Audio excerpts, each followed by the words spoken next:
អូនឲ្យបាយ168មែនតើណា168ឡានឲ្យតែឈ្នះហ្នឹងហើយ168ឡានហ្នឹងឲ្យតែឈ្នះអូខេបើសិនហ្នឹងមានអីនេះ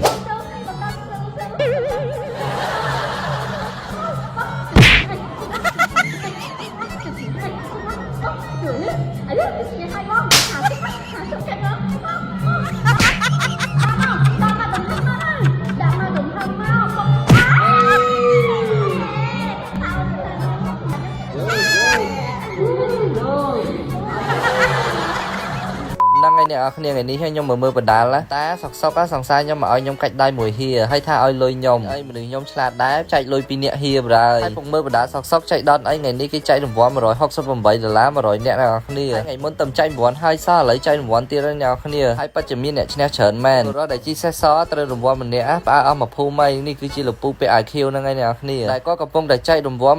168ជូនទៅកាន់បងប្អូនល្អមិត្តភក្តិល្អអ្នកចិត្តខាងល្អរបស់គាត់ហ្នឹងហើយអ្នកគ្នាហើយរង្វាន់ណាក៏មិនមែនឈ្នះតែអ្នកនៅក្នុងភ្នំពេញទេអ្នកគ្នាគឺមានអ្នកឈ្នះនៅក្នុងខេត្តស្វាយរៀងដូចគ្នាដែរហើយនៅក្នុងខេត្តស្វាយរៀងនេះដែរគឺមានអ្នកឈ្នះរង្វាន់$168ចែកជូនបងប្អូន100នាក់មិនតែប៉ុណ្ណោះខាង Gensbert បានធ្វើសប្បុរសធម៌តាមបង្គោលសឡាចំនួន40ដើមឲ្យបងប្អូនអ្នកភូមិផងដែរអ្នកគ្នានិយាយទៅ Gensbert ញ៉ាំពិតកោះពិតឈ្នះពិតហ្មងអ្នកគ្នា